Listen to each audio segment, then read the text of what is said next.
So welcome to our research seminar. Today we will listen to Andrey Lovakov, Junior Research Fellow at the Laboratory for the International Laboratory of Constitutional Analysis of Economic Reforms. Andrey carries out his research in the field of industrial psychology, and today he will present one of his research papers. Yeah, thank you. Thank you, everyone, for coming. And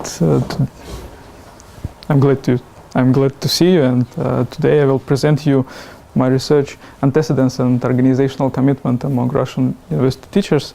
My presentation is slightly different from the text which was sent, because I will omit some data and it makes my presentation more clearly.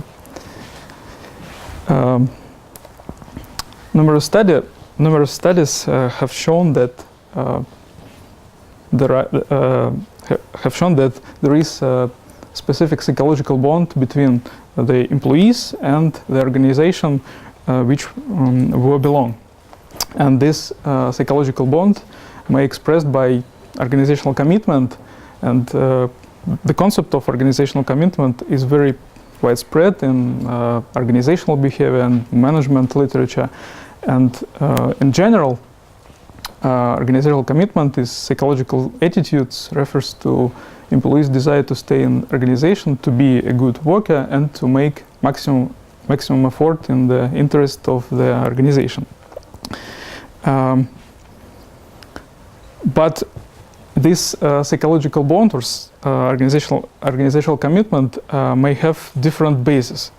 And for example, John Mayer and Natalie Allen proposed three-component model of organizational commitment, and they know that there is three types of organizational commitment. It's affective commitment, continuous commitment, and normative commitment.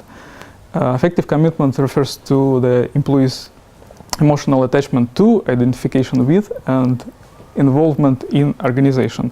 And we can say that employee with higher level of affective commitment wants to stay in organization because of emotional attachment, because of satisfaction. He likes to be in this organization. Continuous commitment refers to an awareness of the cost associated with leaving the organization. And in this case, we can say that employee who has high level of continuous commitment, he aware that he need to stay in organization because of lack of different good job opportunities. And normative commitment refers to a feeling of obligation to continue employment. And in this case, we can say that the employee with high level of normative commitment, he feels that he ought to stay in organization because, for example, organizations spend money to education, and this employee feel that he ought to give this money back and stay in organization. And this three type of organizational commitment is extremely different because of different motivation to stay in organization. Why organizational commitment important? A lot of research show that commitment is related to a lot of featurable consequences, both organization and employee. For example, several meta-analyses show that commitment is positively related to job satisfaction, job involvement, organizational citizenship behavior, physical and psychological well-being, and even performance. And is negatively related to intention to leave from organization, voluntary absenteeism, and generally speaking, the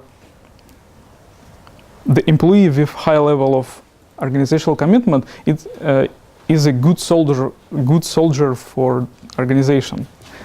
And in case of universities, organizational commitment is extremely important because it is too hard to fully describe and formally regulate of university teacher work, and it is important that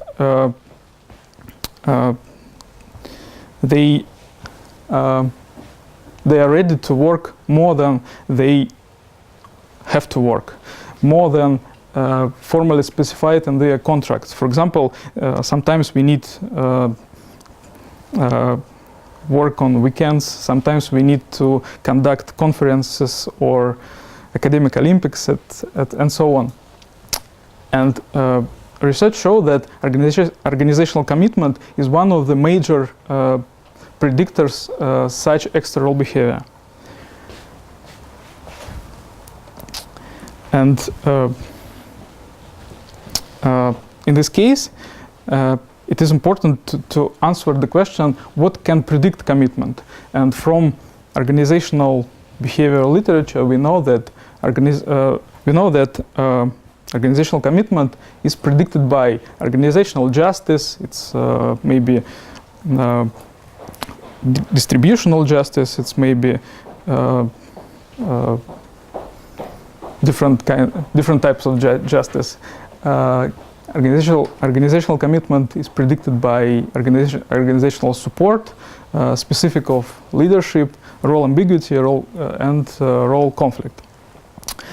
But these predictors are very common, and a lot of research were conducted in business sphere, in industrial organization, and there are different types of organization. For example, universities, and universities have specific features which differ university from business organization. And my research question is, what are specific characteristics of universities and academia predict commitment to the university among university teachers? And in case of organizational commitment, there are at least three specific characteristics of university. Firstly, universities able to hire their own graduate people who graduate this university, and in academic literature, this phenomena is called academic inbreeding. Secondly, teachers in academia, teachers can work simultaneously in several higher educational institutions, and in Russian it is a very common practice because of low wages. And thirdly, in one university, university teachers can combine different types of position in one university. For example, it's more common combining its teaching and administrative work. And I think these three factors may affect university commitment.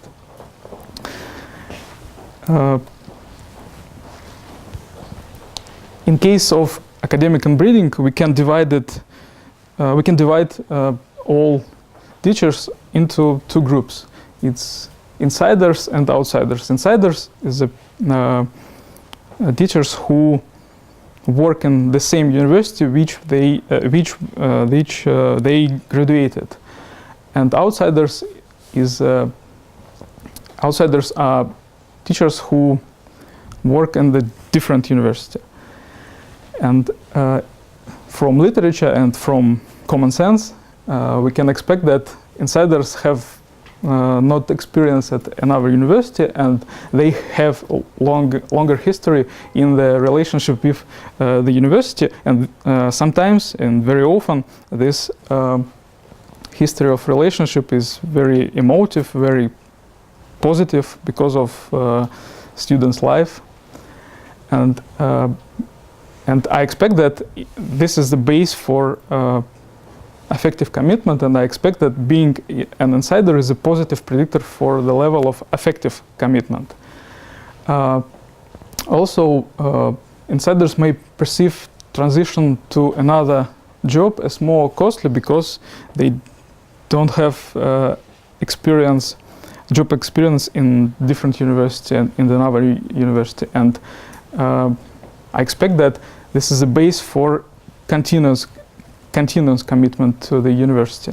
And also, insiders often get, we know from literature that in universities where practice of academic inbreeding is very common, insiders get their position because of personal relationship with professors, with supervisors, with department managers. And this is base for the feeling of obligation toward these people, toward the whole university. And I expect that this is the base for normative commitment of the university.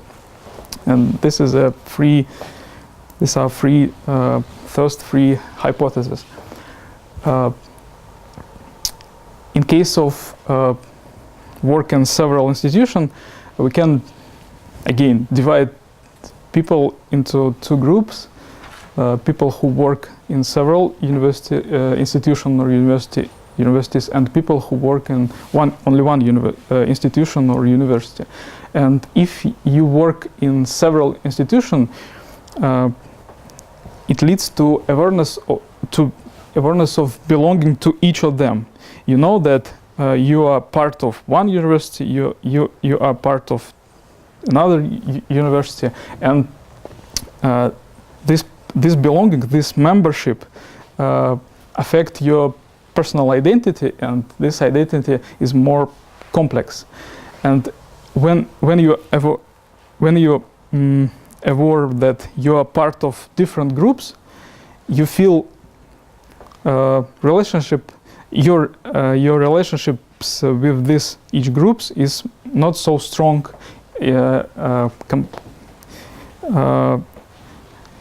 not so strong. And I think this is the base for, and I think that simultaneous work in several higher educational institutions is a negative predictor for a level of affective commitment. And if you work in different,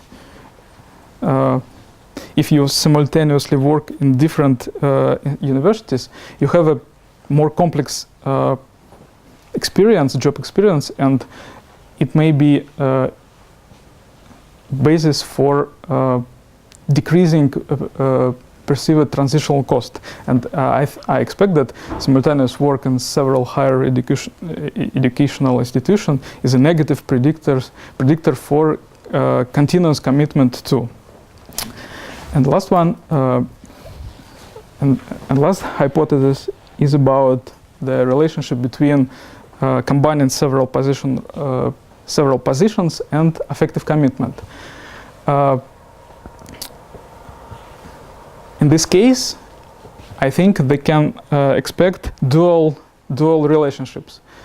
On the one hand, if you have several positions, not you. On the one hand, the university teachers who combine teaching and administration in one moment, this person he involved in university life. He or she have a lot of ties with university, and this fact, combining the different positions, may predict your affective commitment, and vice versa. For example, people who already have higher level of affective commitment, they more involved in university life, and management more likely give administrative position for these people. But in literature, traditionally, job characteristics defined job characteristics are defined as predictors for affective commitment, and I think that combining different positions is a job characteristics, and I decided to follow this tradition, and I consider combining teaching and administration like predictor. On the other hand, we know from literature that combining different roles leads to increase role conflict. But role conflict is a negative predictor for affective commitment. And in this case, we can expect that administrative position have two types of relationship. Combining several professional positions is associated with affective commitment directly and indirectly through role conflict. I tested this hypothesis by empirical research. It was online survey. Survey involved 317 teachers from different Russian universities, and invitation to participate was distributed across subscribers of several Russian journals about education and university life, across several thematic groups in different scientific fields and social networks, and by my personal social network and social network of my colleagues. And in sample consists of 109 men and 208 women. The average age is 42 years, and average job tenure in universities was 12 years. More complex description you can find in text.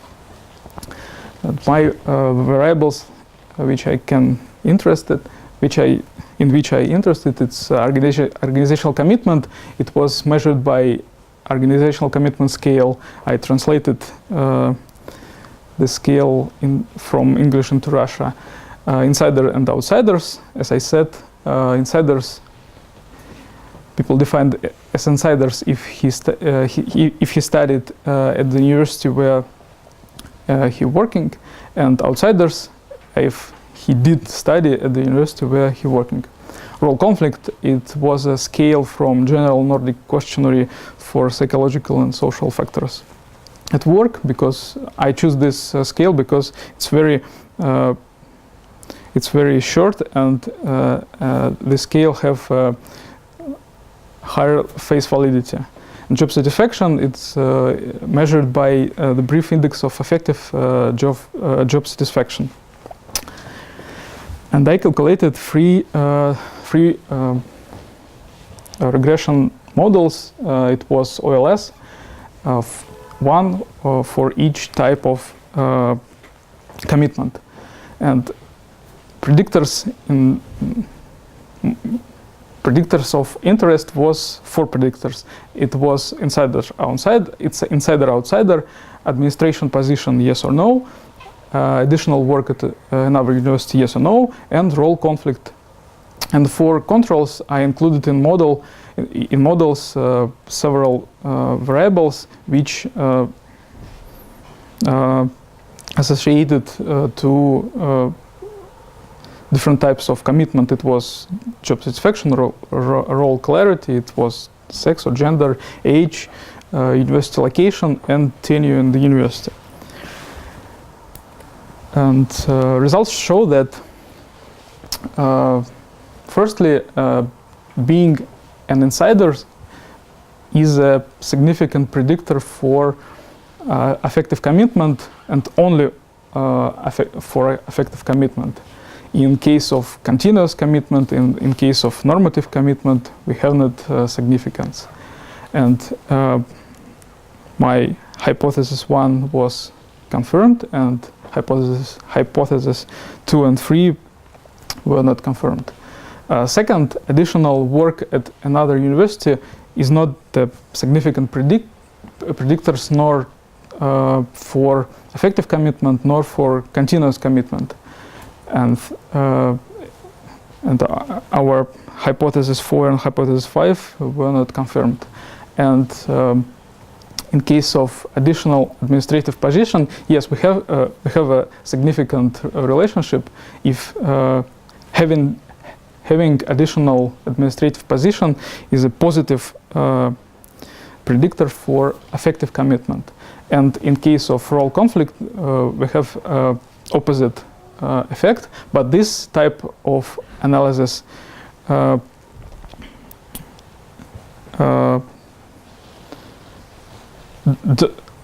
don't take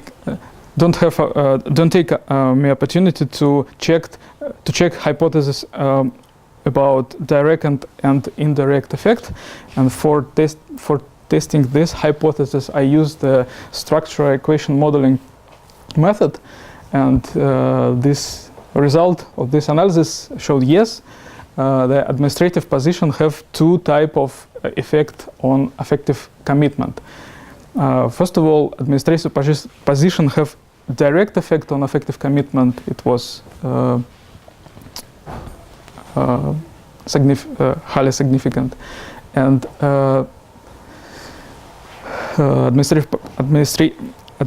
having administrating position have indirect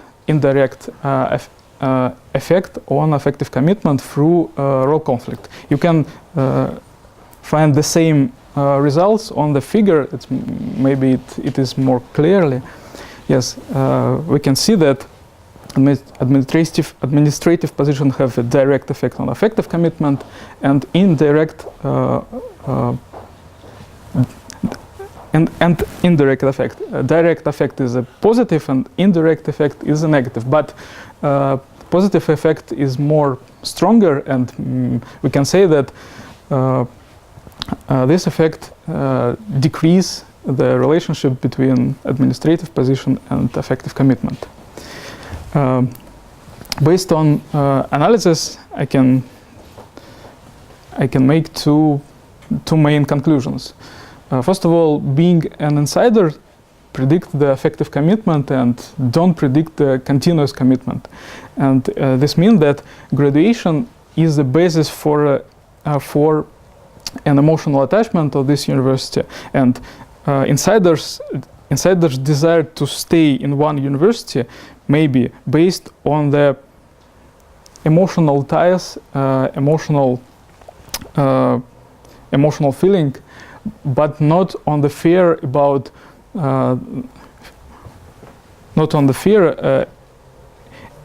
that these people, these teachers, couldn't have opportunity to find job at the different university. And I think universities should use this basis for commitment. And second conclusion is that having additional administrative position has a dual effect on the affective commitment. It is direct effect, positive direct effect, and negative indirect effect through a role conflict. And this result is important because I think it means that universities should try to reduce role conflict, maybe by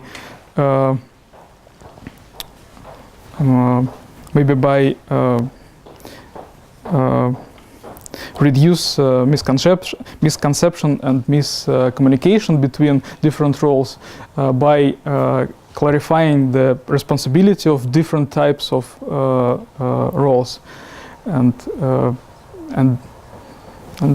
it's important.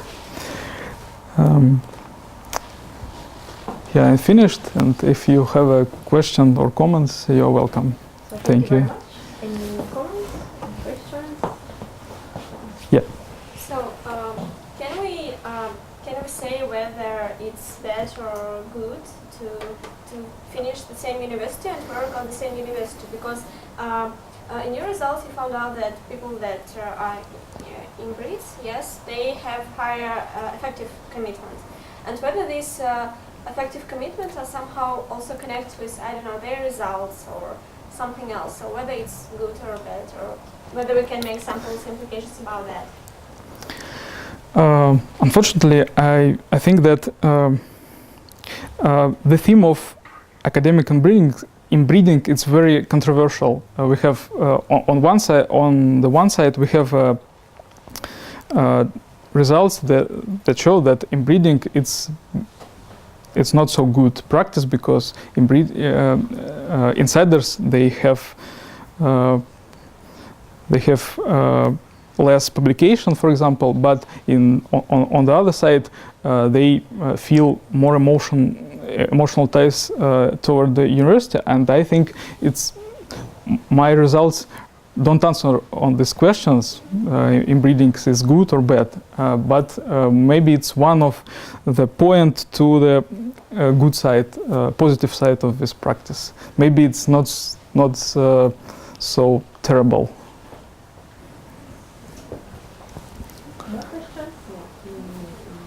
You have a hypothesis that you have direct and indirect influence this combining several professional positions on affective commitment. And why then you decided to use OLS? Because in my point of view, if you suppose that one should influence for another, you couldn't put them simultaneously in one regression. Then you should have wrong coefficients, and you couldn't just say that you couldn't prove this hypothesis using OLS. Yeah, use OLS for testing first 5 hypotheses and hypotheses about direct and indirect effect. I tested by structural equation modeling. I didn't test this hypothesis by OLS, because I don't know the different types of regressions, and I can use only OLS. Yeah, but using OLS for other set of your regressions, you put them together, several positions and row of conflict. Don't you try to put only row of conflict and only several positions? Because you have correlated variables inside your regression, so you couldn't rely on your results. Because it is your prediction that they should be correlated, and you started with the point with the regression where you put all of them, where even if you just suppose that they're really correlated. I don't understand why then. It's different to answer this question. Okay. I should try. Not all variables of Yes. And I have the same results. Yeah. Same result. Okay. In case of in case of predictors in which I interested, it's if I excluded, for example, role conflict and role clarity, the significance, the being an insider is a significant predictor in case 2. In this case too. Okay. And if you put only this role conflict, only role conflict in OLS? Yeah, I mean with the other control variables, but without simultaneous. Okay.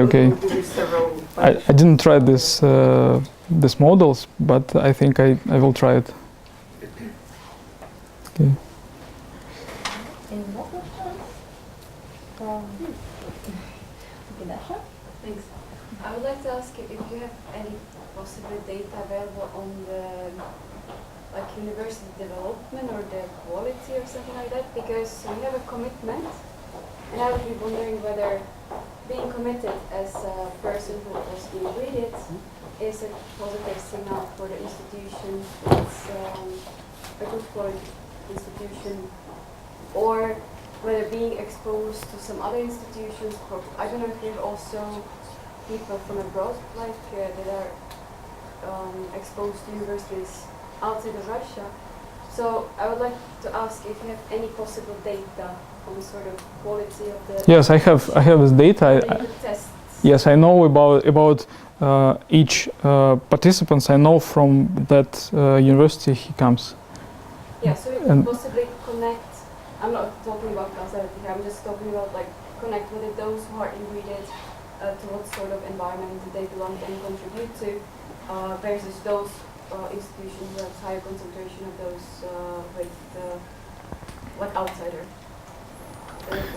Yeah. Okay. Thank you. I only try to check the location. I included model in model the controls about the location, the university. I separate the university on two groups. One group's university from Moscow and St. Petersburg. It's often it's maybe more strong universities, and different groups. It's all other universities. The thing is, like the questionnaire was answered by emails. By online questionnaire. Okay, and do you know what are people who responded? Because you may have a problem with those who responding. Yeah, I don't know how many people click but refuse to continue. I know only about people who click and answer at least one or two questions. And unfortunately, I don't know about the people who showed this announce and didn't react. I don't know about people who show this seen this announce and click and refuse. I don't. Unfortunately, I don't know about these people anything. These are the results on committed. Yes, maybe. Yeah, maybe. Yeah, it's one of the limitations. This I have a slide about limitation, but I don't show you the slide. I can't show this slide. Okay, first of all, Andrey, thank you very much for the presentation. I really enjoyed reading your paper. Thank you. And I do have some comments and suggestions. It's regarding your paper, I'm not sure about the presentation because there are some hypotheses here. Yeah. But my suggestions and comments are more related to a theoretical chapter, not statistical design, which I think is great. But for theoretical, I mean, I think I won't go to the details. If you want, we can talk about it later. But I will start with I think you should emphasize or find strong emphasis on your theoretical support. Because, for example, the first and second hypothesis, I wasn't convinced. I don't really think that inside this have a positive predictor of your commitment. I think outside it could be as well. I'm not saying that you're wrong, but I'm saying that it could be the other way around. Because, for example, I came abroad here for 1 year, for example, and I want to prove myself. Therefore, I can feel to be more committed, to show stronger commitment to this place. Okay, so just think about it. Okay, thank you. Because in most, you wrote a lot of it's expected, but I think you should emphasize why it's expected. Try to find the answer why you think there are going to be this connection which you're talking about. And for example, second hypothesis, which you say, it's kind of problematic sentence here. What you say here, that personal relationship between a graduate and the supervisor of or department director play a decisive role in the process of hiring, right? And then you say a sentence which I think is problematic because this means that a graduate gets a position in the university because of this relationship. And it's kind of problematic, I think, because maybe it's a Russia academy case, I don't know.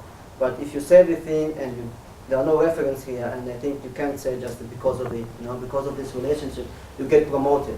Because that means that there is politics here. There is a political organization, there is politics into organization, there is political behavior. It's a different topic, and you should be careful. You should be careful with that, okay? So I think you should try to find more theoretical support for your hypothesis. Besides, I think you should focus on maybe you already tested it, but you should try maybe to look at the commitment as a unidimensional variable, you know. Try to combine them, because it's okay in the literature. You can take like affective commitment, everything, or three of them, and put them together. Mm-hmm. Okay, and then try to find to test this correlation to these predictors, right? And then if you find, and if you don't find it, then you can say, okay, let's go to the details and then see what we have. Okay, that's, that's the second one. And the third, I think the most important, the most interesting contribution here is that you focus on the Russian case. And that maybe you can start with that. Maybe you can show that the commitment in Russia within universities or schools, or you know, it's kind of different. Maybe you have some reasons to think that it works in different way from other places. Okay, then you can say, I will show you. Maybe in the university in Russia it goes different way. And then you can just go from there. Okay. Yeah. Thank you. Thank you very much.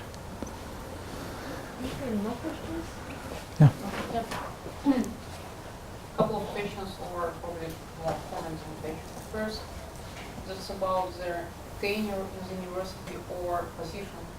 So my question would be, is the story different for, say, teaching assistants and full professors? Do their commitment basically is organized the same way for both types of people, for young people and senior people? I'm not sure that it's the case. And probably we can control that not with the tenure at the university, but with the type of position, academic position of the person.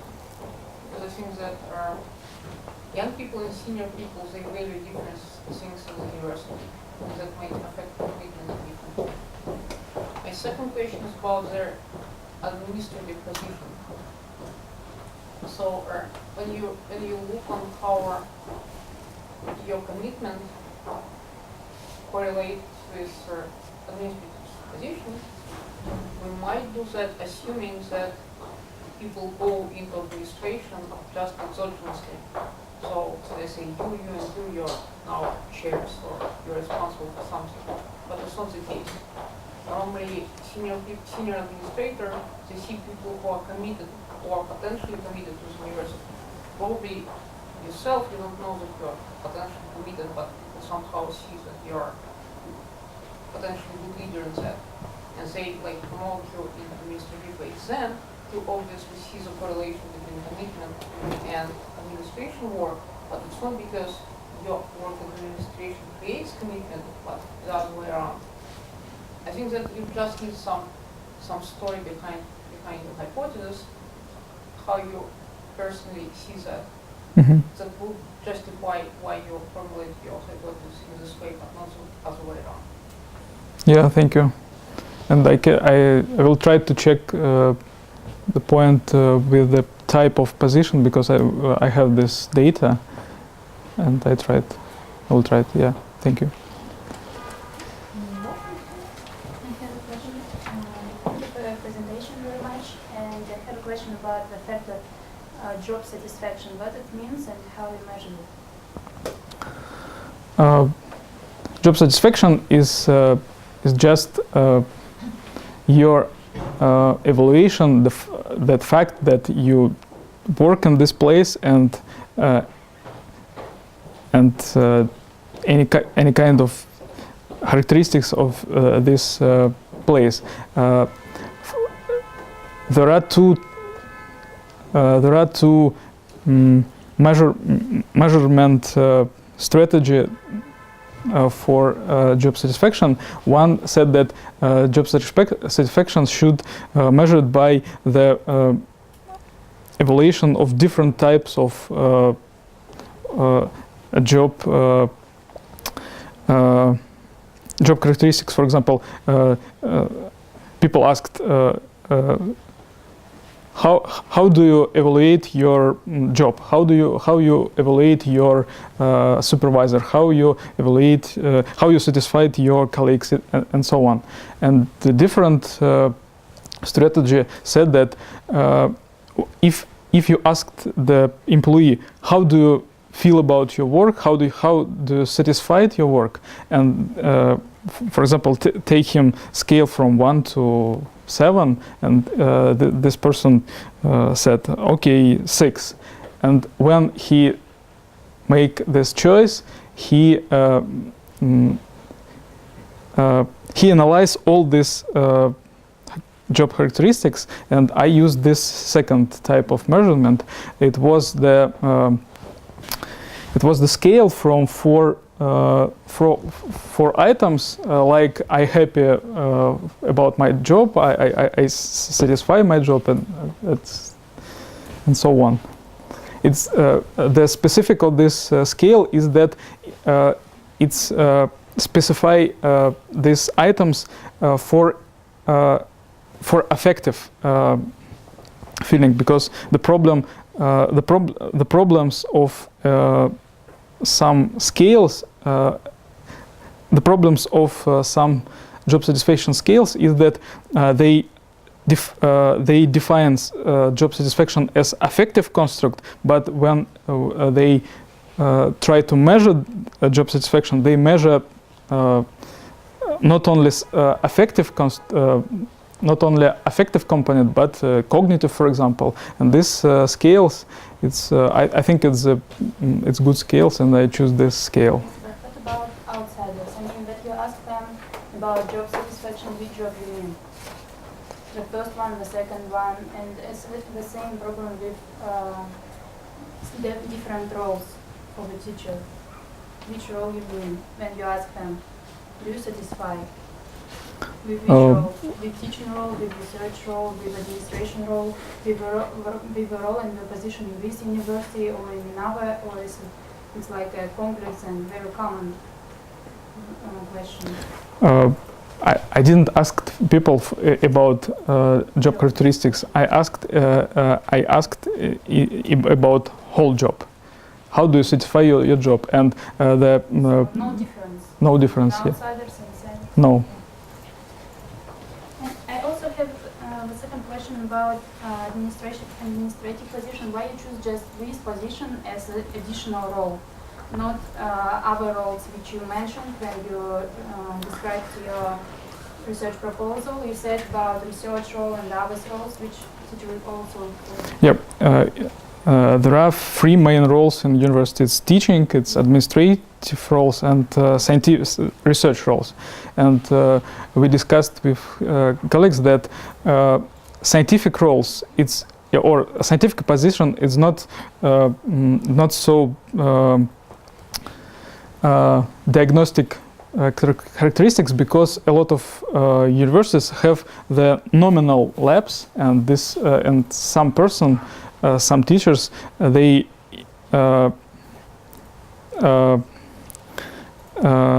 are part of these labs, but in reality they did not do any research, and we decided to use only administrative position because it's more real thing, that it's more real job compared to scientific roles. If a person said, I have scientific roles, we don't know does he make research or not. And if he said, I have administrative position, we know that he really makes something administrative. So there is no theoretical or practical basis for this differentiation. You decided just like in a circle of your colleagues. You decided that you choose just administrative position, and there is no data, I guess, about Russia, about Russian labs that they are nominal in most universities. Yeah, it's our common sense and our experience to communicate with different universities. But I have information about research positions too, and I can check this.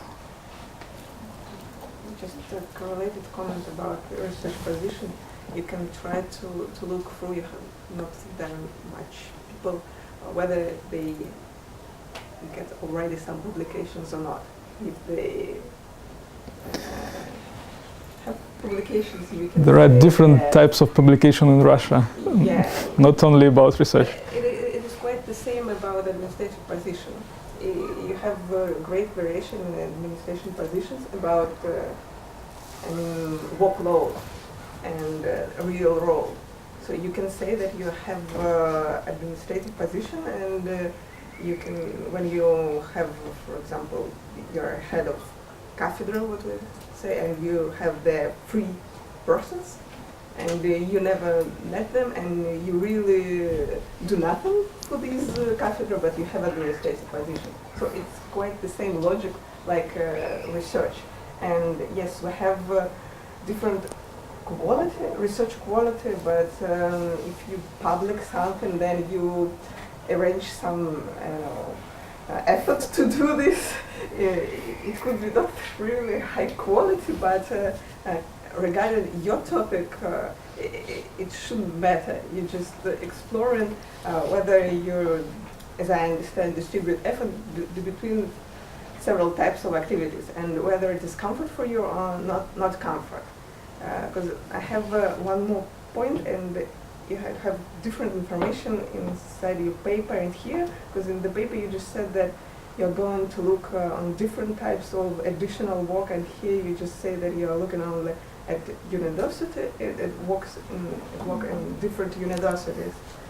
So I don't really get where is the truth, inside the paper or inside the presentation. And I'm not really a sociologist. As an economist, I can say that you can have different types of work that could be treated like substitutes or like complements. And if you treat research and teaching, it is usually more complements than substitutes. And this influence should be different. So when you are looking at the additional work, and this additional work is, for example, teaching in two universities, then it could be a conflict. But if you have in one university teaching and another university part of some lab, really part of some lab and doing some research, it could be complements. And you could be more satisfied with your job in this case. And your model couldn't show these things at all. So I don't know, maybe you have only teachers and teachers everywhere. Then you could think in this logic. But if you have different types of this additional work, you should, I think, speak more about this. And the influence is not so direct as you want to show from economic point of view. Okay, yeah, thank you. I will check it.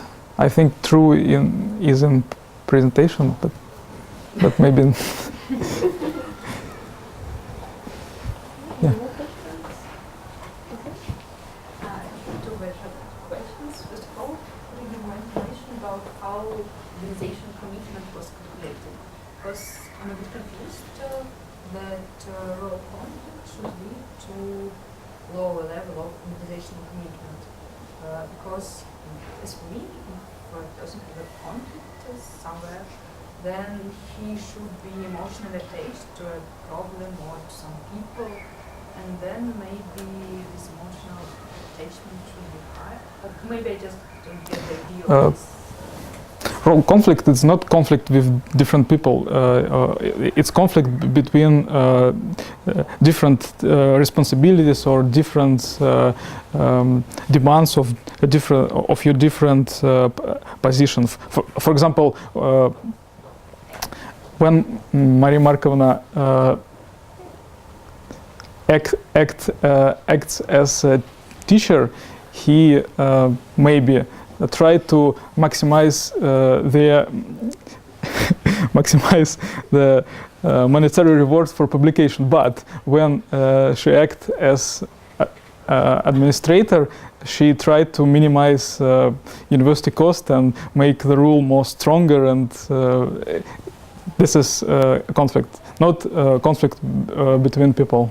I get the idea of role conflict, but I don't understand why it leads to low level of emotional attachment to the university.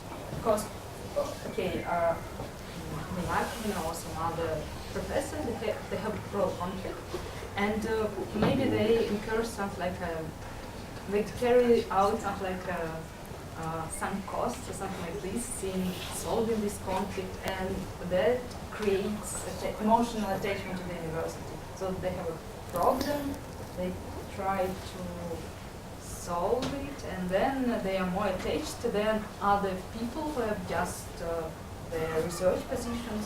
So I think in the, there should be some theory or something like this that explains it. But I'm not an expert in this area, so maybe you could provide more information just about this thing. That's. I think that the answer is that if your work is the source of stress, it's difficult to attach this work and to this place and to this job. And organizational commitment is attitude. It's that I think and that I feeling about this place or this job. And if this place or job stressed me, it's difficult to positive evaluation at this place. I think it's logic. It's yeah. May I just one comment to your comments just right now? I mean, you're talking about negative conflict, and when they have a negative affiliation with the university, that's not good. I mean, they have emotional feeling about it, but this attitude makes it less. I mean, they feel negatively toward this university. That's why they don't want to work there. So the role of conflict here is about affiliation, and if it's negative, then it's bad. If it's positive, then okay. I mean, maybe it's just a suggestion, not theory. And is it possible to maybe understand the reason for organizational commitment? I mean, for instance, there are insiders who work in the university because they don't have any other choice. Or there are insiders who maybe they worked in another university some time ago, but they graduated this university. They return to it because they are really attached, and they've chosen this university among several universities. They have broader choice, and therefore they are. I mean that their emotional commitment should lead to more publications than this commitment in the former. So. Yeah, it's a good point. It's very. What to say is that emotional commitment, the high level of emotional commitment, combined with some level of maybe choice or maybe some skills of the person, leads to different results. So maybe it's possible, for instance, to check whether the person worked in different universities some time ago and include it as a variable in the regression. Or, for instance, I don't know if it's possible, but for instance, to create some variable for each person or his level of working in the university, the number of publications, something like this. I don't know, to create some variable that shows the choice of this person to what other universities he or she may work. And yeah, thank you very much. It's very interesting idea. And I should try about it. Yeah, thank you very much.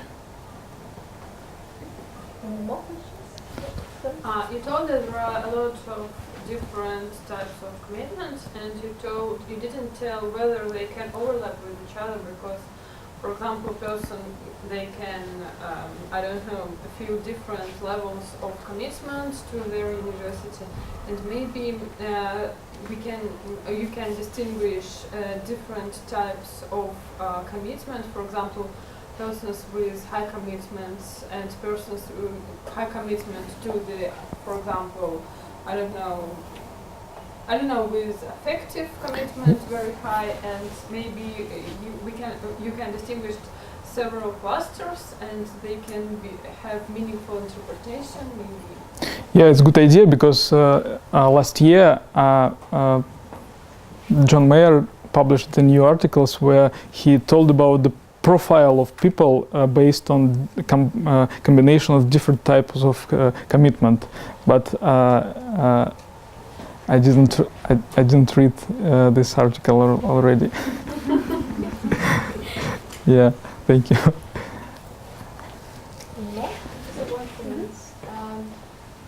It's actually combining methods and investigating. I think that's first of all, really looking into this researcher's position would help you to see whether it's sort of like adding the researcher position is adding you the level of commitment. Because once, for example, I can be in an institution where they do not offer me research position, but I can go to the one where they offer me, and I'll be, even though I would not like probably the place itself, but just because of that researcher position, maybe I would be more committed. So maybe, like I would look, you presented one like general results, so I would go into more heterogeneity of your results. I would do the similar procedure for subgroups, even by age, for example, because I think the older I am, the more I would like to come back to my roots. For example, if I'm from some part in Russia, I'm not the example now, then probably I would go there even though I could be qualified for Moscow or whatever, you know? So I would just look into some subgroups and I would think or see whether there's some heterogeneity in this. Yeah, thank you, but unfortunately my sample is not, it's small, and if I will divide it on subgroups, it's these groups. By age, you have two subgroups, still you would have like more than 100 observations. Yeah, I'll try it. Yeah, thank you. More comments, questions? Just last idea. As a colleague suggested, look on what is specific for Russian case. Could we just look on in more detail on the role of gender? Because here, gender doesn't play any role, right? Woman, man, that's basically the same, which is probably not the case for most countries. So I would suggest to look more closely on the literature of the previous research and to check whether the gender plays an important role in the previous research, and if it doesn't, we can show that, okay, our research highlights that in some cases there is no difference for gender because try to suggest some explanation. Mm-hmm. That's my thinking as well. Okay, thank you. Any more questions? No? Then thank you very much. Yeah. Thank you. Thank you very much, and sorry for my bad.